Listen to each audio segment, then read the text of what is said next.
Guys, always make sure your wheel lugs are tightened to spec.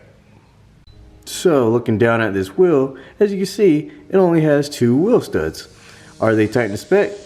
Yes, they are now, but it's a little too late for that because I only have 2 wheel studs. I have not driven my car in like a whole weekend and I'm starting to have withdrawals. If we go around to the other side,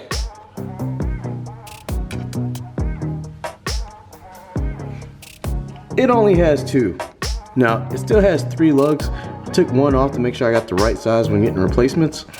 But there's only 2 on this side. So you can see how unsafe that would be for me to drive the car right now. But anyway, I'm gonna get started replacing these broken studs. And I'll show you guys the process while I'm at it. Alright, so it has been quite the adventure getting everything I need to replace these wheel studs. I'm just gonna show you really quick everything that I have in front of me right now, and then I'll get started with the install. Alright, so the first thing I have here are 6 replacement wheel studs. I bought 6 just so I'd have an extra. I only need 5. And then I have a set of wheel studs, wheel nuts. And these came with a lock. I thought that'd be kind of good to have. Got a bunch of washers here that I'm gonna need to put the studs into the new wheel hub. And then, I got a bunch of different tools up here that I'm also probably gonna need. So let's go ahead and get the car raised up, get it on jack stand, and get started. So I'm about to pull the first wheel off. I gotta admit, I'm kind of scared to take these last 2 lugs off. Like, what if they break off too? And I don't have enough to replace them all.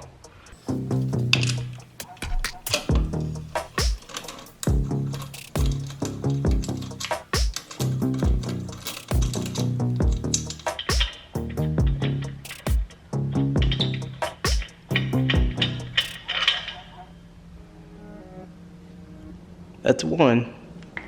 See how the next one goes.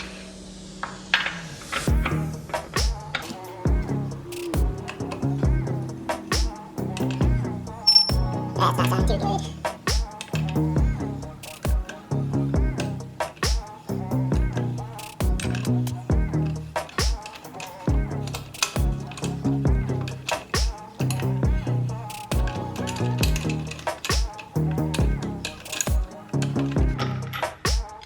I think we may be in the clear. Yep. Came off no problem. The real test is gonna be when I pull the wheel off and inspect these 2 wheel studs and see how they look and make sure they're not damaged any. So let's go ahead and finish raising the car and get this wheel off. And look at that damage there. It looks like they either got cross-threaded and broke off, or like they weren't tight all the way. I'm not sure what really happened, but it's pretty bad. Alright, so I'm going to try to do this without taking the caliper apart from the rotor. And there are, I think, 2 bolts back here. One right there, 15 millimeter, you can see that one, and there should be another one down there. Can't really see it, but there's another one down there. We pull those 2 bolts off, and we should be able to pull the whole rotor apart from the wheel hub. So we're gonna see how it goes. Alright, I am freaking exhausted already. After about 20 minutes of banging on the rotor, I finally got it off, because you have to like beat it from the backside to get it unstuck. So I'm gonna show you where we're at now. There's the rotor, finally got that crap off. So here we are, and now I have to beat out these studs. Hopefully this isn't as hard as getting the rotor off. Now what we got to do is be careful back here so that we don't mess up the little speed sensor thing here. And you can't see anything. Hold on, let me get a light back. Alright, so this right here is your speed sensor, and you really want to be careful because you don't want to damage that. And as you see, mine is very dirty, so I'm going to clean that off while I'm already in here. And we're going to go ahead and get these studs out.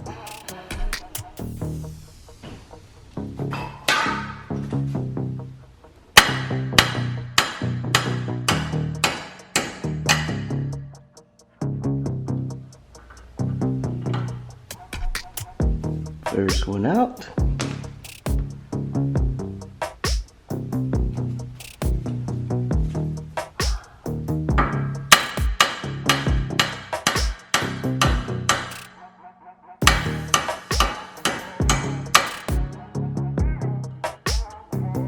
Next one out, and one more to go.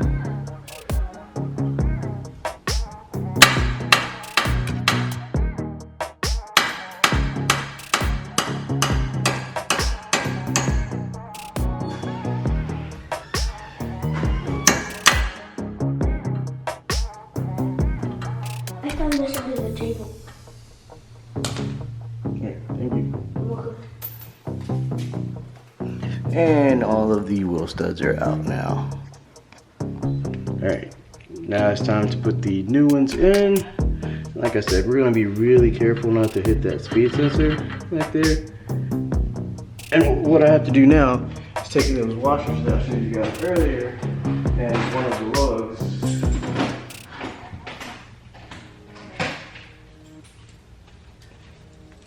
And we're going to put these washers on here like this. And then we're gonna get this lug here. We're gonna tighten that down. I'm gonna get my drill, and that is going to pull it all the way into place. Oh, you're almost out of view there. Sorry about that. Get back into view. Alright, so 1 second while I get my drill. Alright, so we are back with the drill. We make sure it is on tighten. We're gonna kind of hold this, and we're gonna put this on here.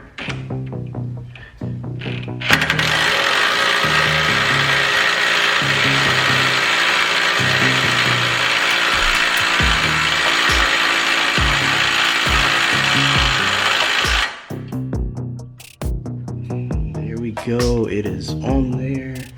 New lug in. Now we have to take this bad boy off.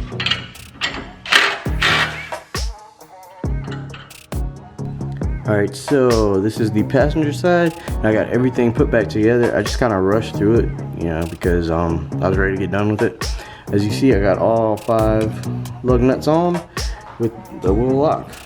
Well, 4 lug nuts and a lock. Now it's time to go over to the driver's side. And on the driver's side, I have 2 missing. Well, 3 is missing right now because I took this one off to make sure I get the right size. So we're gonna go ahead and do the same process on this side. Take everything apart, knock out the 2 broken studs, put the 2 new studs in, and put everything back together. Hopefully it won't take as long to do this side.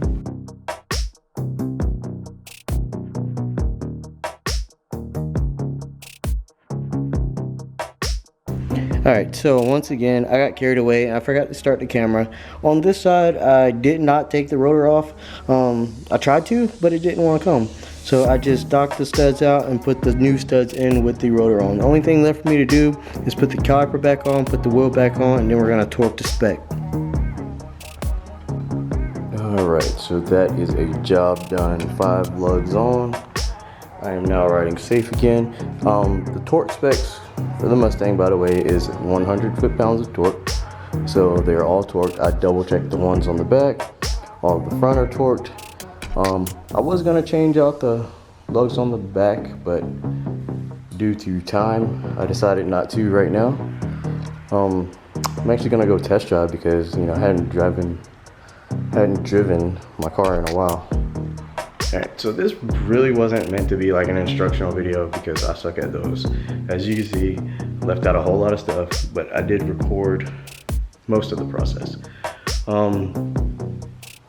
Wheel studs replaced for the most part. Thank you guys for watching. Hopefully, I can't talk. Hopefully you enjoyed this video. If you like this content, please like and subscribe. There's gonna be more coming. In the works of getting a new clutch, switching over to E85, you know, big things coming. But I'm not gonna give away everything right now. So go ahead and subscribe and there will be more. Thank you guys for watching.